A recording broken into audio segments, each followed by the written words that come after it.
जोहार आप सभी स्टूडेंट्स का आप सभी के YouTube channel Jharkhand maths zone पर मैं सचिन चंद्र आप सभी स्टूडेंट्स का स्वागत करता हूं आप सभी के YouTube channel Jharkhand maths zone पर। तो प्यारे बच्चों आप सभी का स्वागत है लेक्चर नंबर 42 में, जहां पर आपको मैं क्वेश्चन नंबर 20 बताऊंगा। और ये पार्शियल डिफरेंशियल इक्वेशन का सेशन चल रहा है, सीरीज सॉल्यूशन है ना, सॉल्यूशन ऑफ सीरीज आप कह सकते हैं। और एक्सरसाइज 1B का मैं सॉल्यूशन बता रहा हूँ, एक के बाद एक के बाद एक के बाद एक, है ना।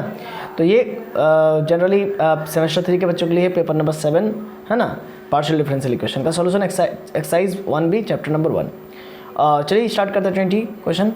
तो P + Q = x + y + z है, ठीक है। आइए आगे बढ़ते हैं। Equation number 1 which is of standard form, ये इक्वेशन स्टैंडर्ड फॉर्म में है, मतलब PP + QQ = R के फॉर्म में है। So it is Lagrange's linear partial differential equation. इसी वजह से ये Lagrange's linear partial differential equation के फॉर्म में है। ये आप देख सकते हैं PP + QQ = R के फॉर्म में, इसीलिए ये Lagrange's linear partial differential equation में है। तो कैपिटल P का वैल्यू कंपेयर करने से, जब मैंने स्टैंडर्ड फॉर्म को इक्वेशन 1 से कंपेयर किया तो मेरा P का वैल्यू 1 आया, Q का वैल्यू कैपिटल Q का वैल्यू 1 आया और कैपिटल R का वैल्यू x + y + z आया। अब ऑक्सिलरी इक्वेशन लिखेंगे। Lagrange's auxiliary equation is written as dx/p और dy/q और dz/r।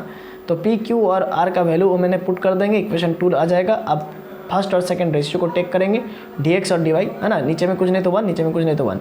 अब इंटीग्रेट करेंगे तो क्या होगा, x = y + a, यानी कि a बराबर क्या हो जाएगा, x - y, इक्वेशन नंबर 3। अब आगे बढ़ते हैं, हम लोग आगे देखेंगे, आगे हम लोग करेंगे क्या, आगे हम लोग आइए देखते हैं सेकेंड और थर्ड रेशियो लेंगे, ठीक है, या फिर हम लोग मल्टीप्लायर चूज करेंगे।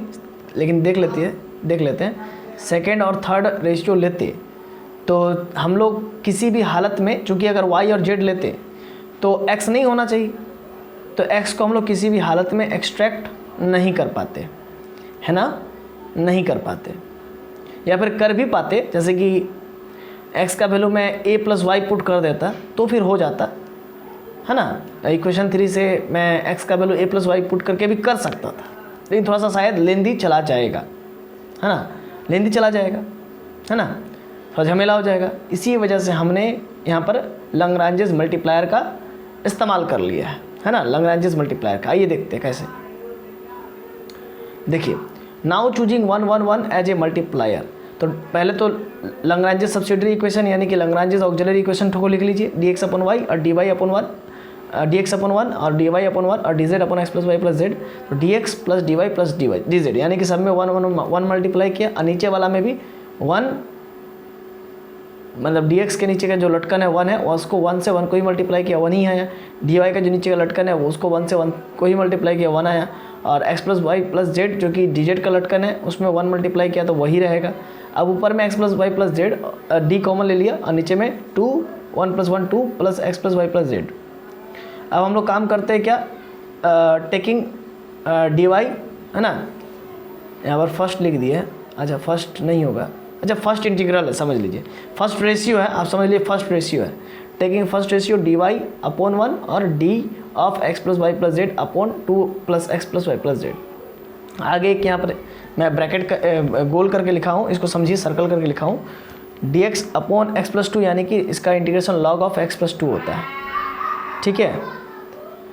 तो इसको इंटीग्रेट करते आइए, on integrating both sides then we get, integrating करेंगे तो क्या होगा, dy का इंटीग्रेशन y और d of x + y + z upon में 2 + x + y + z, यानी कि 2 + x + y + z का डिफ्रेंसिएशन क्या होता है, 2 का तो 0 हो जाएगा और x का dx होगा और y का dy होगा और z का dz होगा, जो कि ऊपर में बखूबी है ना, dx + dy + dz।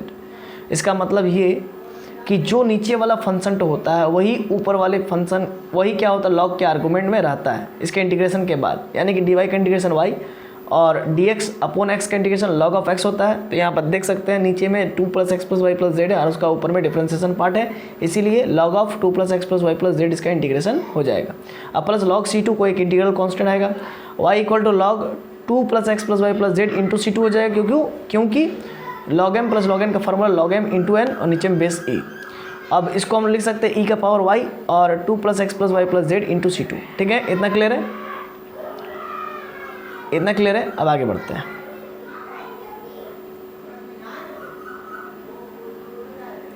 अब आगे क्या होगा, इसको हम लोग लिखेंगे 1/C2, क्या लिखेंगे इसको, ये C2 RHS में देखिए C2 मल्टीप्लाई में है, तो इसको लिखेंगे 1/C2 ठीक है ना। RHS में मेरा क्या है, C2 है। RHS में क्या है, C2 है, 2 + x + y + z into C2 है। C2 है और C2 को मैं डिवाइड में ले आऊँगा, है ना, 1/C2 कर लूँगा। और y है मेरा LHS में, तो वो इंटू में है, 1 × y है, 1 × e⁻y है। तो हम लोग 1/e⁻y को इंटू में तो डिवाइड में ले चल जाएंगे, 2 + x + y + z upon e⁻y, है ना। देखिए 1/C2 हुआ और 1/e⁻y, 2 + x + y + z हो गया। अब 1/C2 को हम लोग स्मॉल b मान लेते हैं और 1/e⁻y है तो उसको ऊपर ले जाएंगे तो e⁻−y होगा, 2 + x + y + z। अब इतना हो गया, ये मेरा b का वैल्यू निकल गया और पहले ही हम लोग का a का वैल्यू निकल चुका है। तो as we note at the complete solution of Lagrange's linear partial differential equation 1 is written as, कैसे लिखते हैं, f(a, b), तो a का वैल्यू x - y आया हुआ है तो उसको लिख दिए और b का वैल्यू यहाँ से e⁻−y, 2 + x + y + z, इसको लिख दिए, कॉमा दोनों तरफ ब्रैकेट, है ना, a, b के फॉर्म में हो गया, है ना, f(a, b) के फॉर्म में हो गया, दोनों तरफ ब्रैकेट = 0। ये हमारा आ गया complete solution of partial differential equation, Lagrange's partial differential equation of 1 का।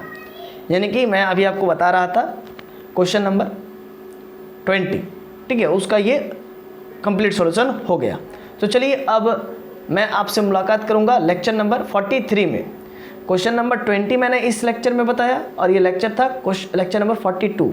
अब मैं आपसे मुलाकात होगी लेक्चर नंबर 43 में। अब मेरी आप सभी से मुलाकात होगी, मतलब मेरा आप सभी से मुलाकात होगी लेक्चर नंबर 43 में, जहाँ पर मैं आपको क्वेश्चन नंबर 21 बताऊँगा। तब तक के लिए जोहार, खुश रहिए, आबाद रहिए, पढ़ते रहिए, धन्यवाद।